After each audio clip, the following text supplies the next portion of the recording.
All right, folks, we're out here at Grand Lake for the second stop of the Southwestern division of the Costa FLW series, and I've got Mr. Grand Lake, Bradley Hallman, with me. Bradley, you won this thing last year, and it was a lot different. It was, I mean, from what I can tell, really different. I looked out at the lake today. It is not clear. I feel like I'd have trouble seeing a fish on a bed. What's going on out there right now? Last year was really a fluke deal. The lake was never set up the way that it, from my experience, I've never seen it as clear as it was last year. You know, we had 4 or 5, maybe even 6 foot visibility in some parts of the lake. The zebra mussels had come in and had really done a job.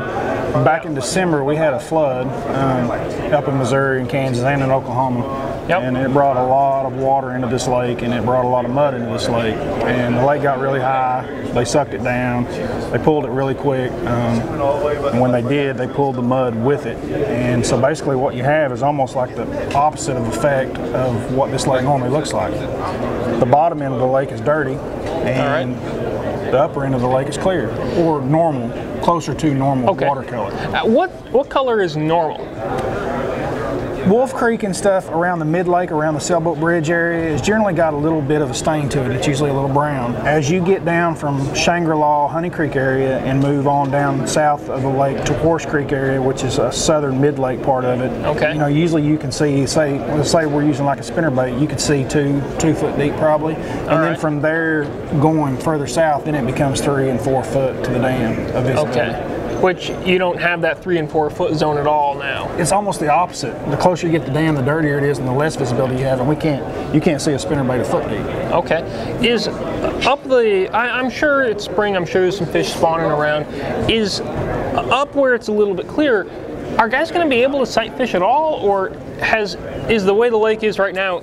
You have to pretty much either know they're there or just go fishing. There's going to be very few sight fish caught.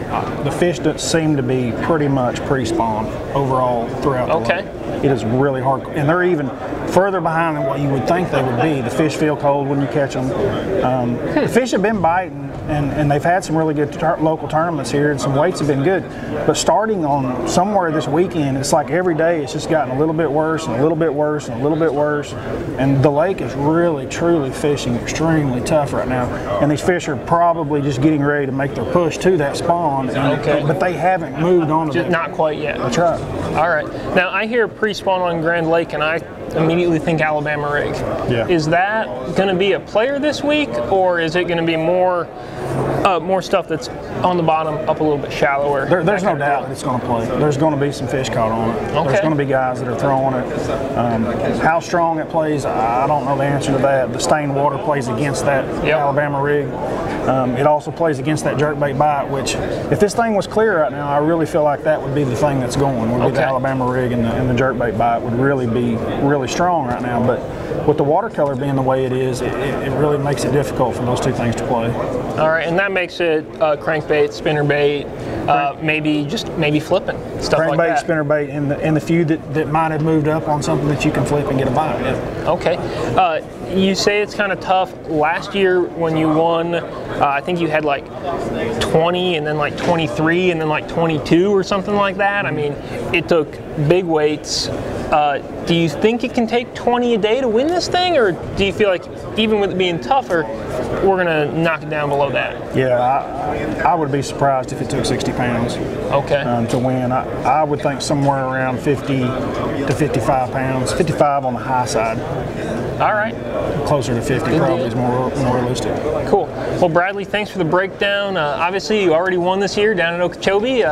Best of luck getting it done again. Well, thank you very much. Appreciate it, Jim.